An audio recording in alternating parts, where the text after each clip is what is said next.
Hello,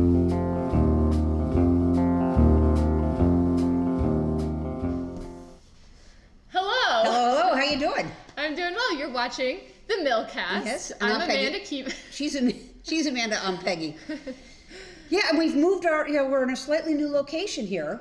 Yes, it's probably not permanent, but for today, we are right in front of the spinner, which is great. What have we got on the spinner right now? I don't want to jump ahead to what's in the mill yet, but I do think it's topical. It is very topical. You are seeing Savage Heart Farms white, and we'll talk a little bit about what we're doing with Savage Heart Farm. But yeah, we're all Savage Heart Farm all day in the mill right now. For those who don't know, Savage Heart Farm is Peggy's farm. Along with my husband. Yes. Yeah. So that's pretty exciting. Yeah. Cool. How was your weekend? Weekend was pretty good. Did a lot of, cleaning, and it was beautifully sunny out. We went for several walks outside. Nice. Got outside. But last night I had something kind of that stressed me out happen. Okay. I was flossing my teeth. Yeah. And my permanent retainer, after you get braces, I don't know if they still do this, but they stuck a piece of wire to my teeth when I was 15 years old and I got my braces off. And every night, I'm very diligent about flossing around it. And last night I was flossing, and I must have just been upset or something, because the floss just came right out, and I knew something was wrong. It came unstuck from my tooth, and I went to bed thinking, okay, there's nothing I can do about this. I'll just call tomorrow. I had no idea you had retainers. I mean, you can't see them. I feel them with my tongue all day, every day. But I feel them especially now, because I came in and I was telling Peg about what happened, debriefing, and she says, "Oh, you gotta call my neighbor." Peg knows everybody. No, I don't. I just have to know our neighbors, and I have a lot of neighbors. So I call them, and sure enough, they can get me in right this minute. So I sort of zoomed up the road, went to the orthodontist, which I haven't seen since I was 15, and they fixed it, and I made it back in time to record the Millcast. So I'm thrilled they could see you so quickly. 12-hour turnaround, including sleep, from That's pretty problem good. To solve. To solution. There you go. Thank you, Peggy, for the record, because they wouldn't have seen me if I hadn't been a friend of Peggy Allen. Name dropping Peggy Allen. That's going to get you really far. So I just need to remember to thank him, shoot them an email and thank them. It was awesome. Yeah, so we'll keep them in mind whenever, if and when Maeve needs braces, I guess. Oh, gosh. That'll be a while. Have teeth. Anyways. No teeth, but... How was your weekend? It was good. We got a lot of pregnant sheep. Yeah. Very pregnant. And, the clock is soon going to be ticking very, very loudly. In theory, we're going to have lambs anytime after the 8th of April, but we've had them a couple of days ahead, so... And last year it was kind of crazy. Last year was insane. We're not going to talk about last year. Yeah. But they're all looking very good. We've been giving them grain every afternoon because right now they're so big, and sheep have 4 stomachs, and there isn't a whole lot of room for growing lambs and 4 stomachs. So some of them probably have many lambs. Almost all of them tend to have twins. Yeah. Triplets, not so much fun because our sheep only have 2 teats, but we should have plenty of twins. Yeah. But what we're doing now is giving them grain because it's a really efficient way to give them calories. Yep. And graining them heavily leading into lambing, you kind of get a nice good-sized lamb. Yeah. Which kind of gives them an edge. But how are you feeling going into lambing? I'm anxious. The date today is the 3rd, so right. Probably by the next Millcast you might have there's a lamb. No question. Yeah. Yeah. When we were shearing, when they were on their butts, that's the first time you can kind of tell whether the udders are beginning to bag out and therefore who's pregnant. Bag out. Don't we love the terminology? Yeah. We were breeding 15 and it looked like only 11 had taken. But now and you don't ultrasound or anything? No, I don't. Some people do. Yeah, Tammy does, yeah.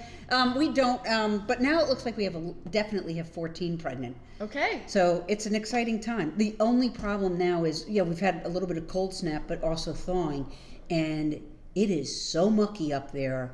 Yeah. So mucky. We actually have a pump going right now to try and drain out some of the water where the hay is stored. Wow. Have you ever done that before? Yeah, we have. Okay. Yeah, we have. But it's a blank show.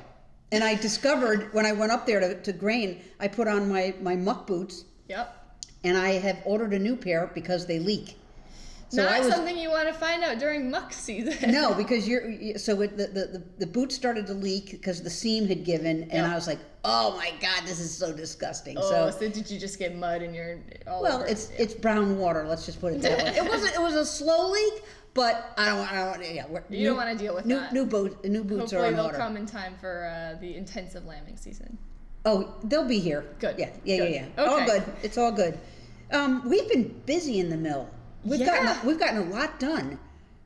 You want to do a little show and tell on what you've got? Yeah, so we have, I'll start with the custom processing here. This is just gorgeous. Yeah. So this is a 3-ply Romney that we made for a customer, and the color is just so, like, sort of like oatmeal. It's warm. It's got a lot of luster, and they wanted it as heavy as we could go. Yeah. This is sort of an experiment for this customer.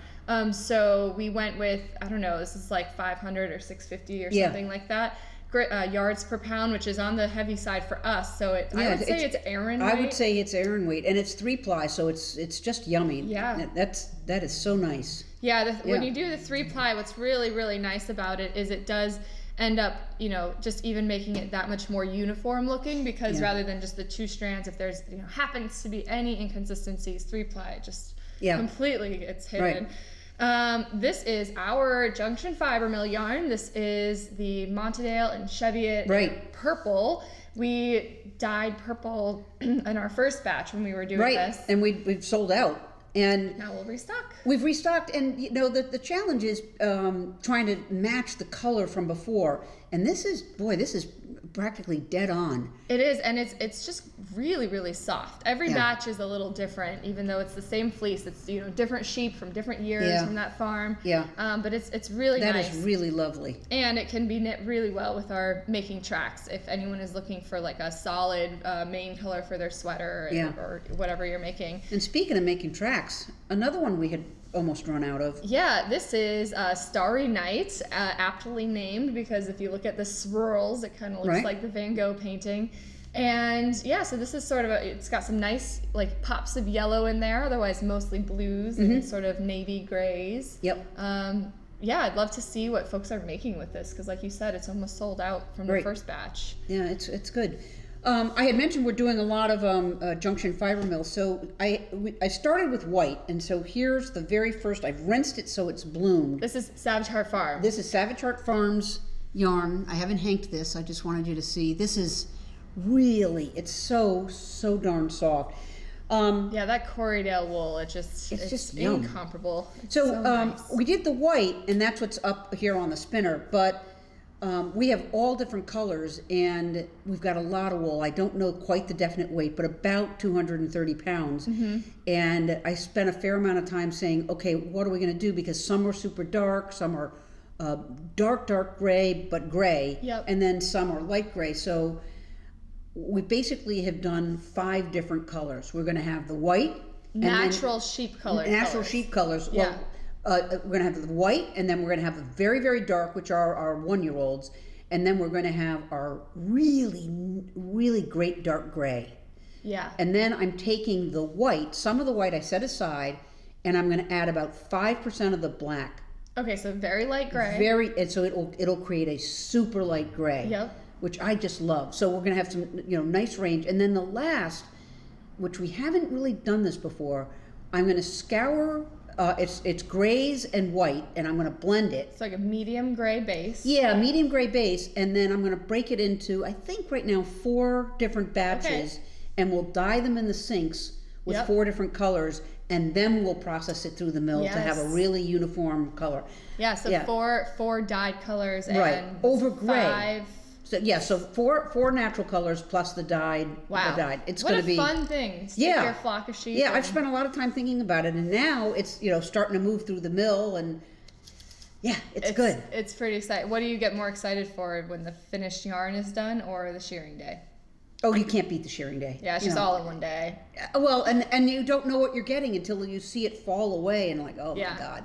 Yeah, a close second, perhaps. Yeah, but I'm loving the way this is spun up. Super soft. I mean, we know what it's gonna be. It's gonna be gorgeous. Yes, I'm really thrilled with it. It's good.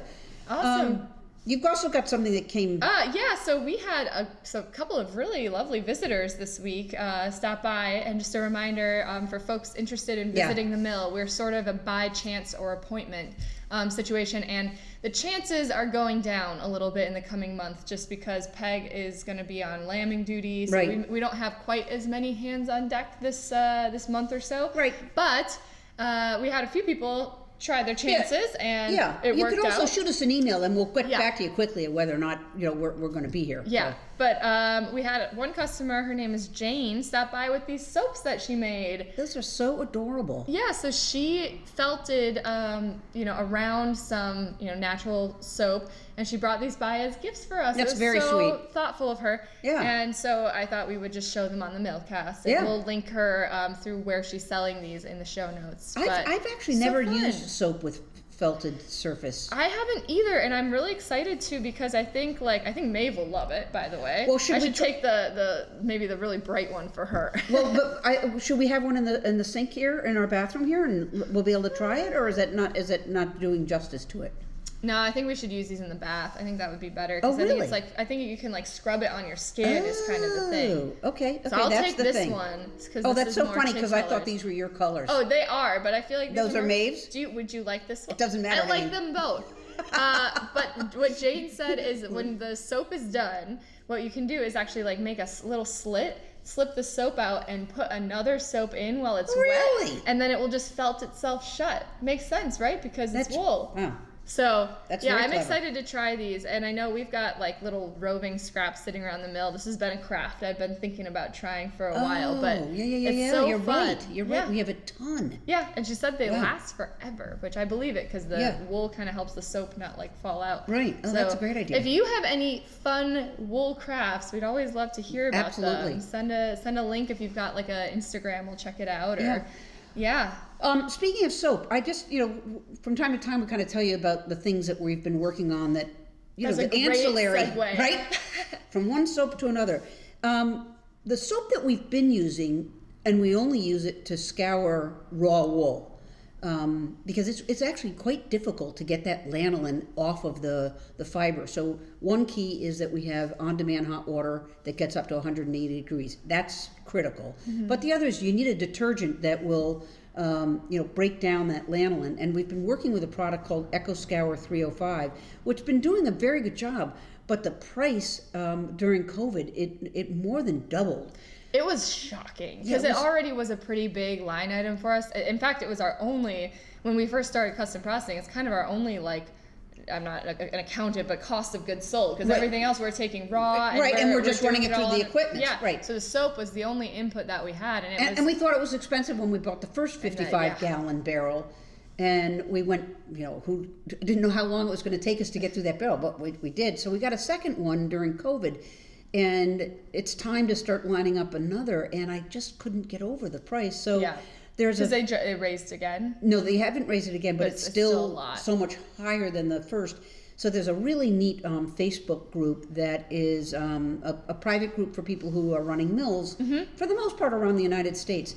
And you can sort of post a problem like a broken piece of equipment that you're trying to replace, or advice on this or that. And I saw in one of the posts that someone was using this other kind of detergent, and they were raving about it. And I'm just researching. It's significantly cheaper. We've done and the tests are great. We did a test with it. The test, I was like, can we get a gallon? No, you got to buy 40 gallons. It was a crazy amount. But okay, we did the test. It wasn't 40 gallons. It was 40 pounds. Like maybe? 40 pounds. But we've gone through it, and it's actually it did the job. So we may be switching out our scouring detergent, which may not mean much to you, but it's a kind of critical part for us. Well, it's the Millcast. They got You got it mill. Right, exactly. These are the things you become fascinated with when you are mill owners. We've been having a lot of fun about. You want to talk about this book? Yeah. So I'm really excited. We are really excited to share that we will be. We just actually recorded an interview with the author of this book. The book is Worn, and so I just spoke with Sophie. I think it's Tannhauser. I'm going to figure out how to pronounce that a little bit better. But the subtitle. the subtitle is A People's History of Clothing. And we talked about this book a few Millcasts ago because I read it. And then I read it. Peg.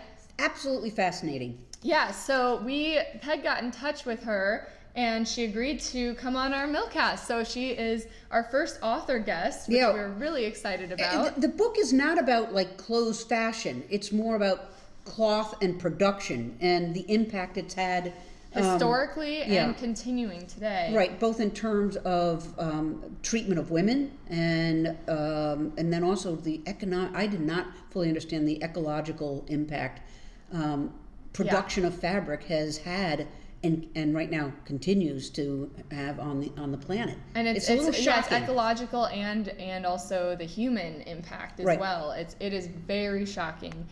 And I think it really makes you for me I knew in broad strokes a lot of these things, but it was really validating, I think, to read the real statistics, and she's done a tremendous job at researching. And it's an easy read. I felt like it moved along really quickly. Oh, for me, I felt like I sat there with a highlighter, and I was like, well, you borrowed my copy. Yeah, I saw my notes. I've got lots of pages that are just marked up, which just and I'm reading and I'm going, I wonder why she didn't underline this, but I understand why she underlined. It's a really intimate thing when you let someone borrow your books, folks. It's true. And I need to be actively engaged with my reading to stay awake. So that's actually, as a digression, I would be curious to hear how many of you use your knitting to stay awake watching TV at night, because I reckon I am not alone in this. But anyways, I need more sleep, folks. But we're really thrilled that Sophie came on the Millcast, or will be coming on the Millcast. We decided not to put the interview out right after recording it because we wanted to give you a chance. Encourage you guys to read it, and I think you'll enjoy the interview that much more. Yeah, so we'll link to where you can buy this, but you're all smart. I'm sure you can find it, and we would love to encourage you to support your local bookstores as well. I bought this one, I think, over at Still North in Hanover. They had it, but it's about a year old now. It came out this January. I think January ago. What? She said it's been out for about a year. Oh, interesting. When you go to Amazon, it doesn't say that. That's interesting. Very Maybe interesting. Soft cover? No. In any case, it's relatively new. Yeah, and I think it will, again, validate a lot of feelings that probably a lot of folks have about what's going on with the clothing industry today. Yep. And inspire folks to keep, delving deeper into the DIY world, or just knowing more about the things that we consume on a day-to-day basis. Let's just say the hero of the story is wool. We look pretty good in this book, so we like it. It's true. Well, speaking of wool, you knitting anything? I am, and I think I've shared this on a Millcast in the past, my big genius tip about parenting, which is and honestly about this tip has almost revolutionized my life, I would say.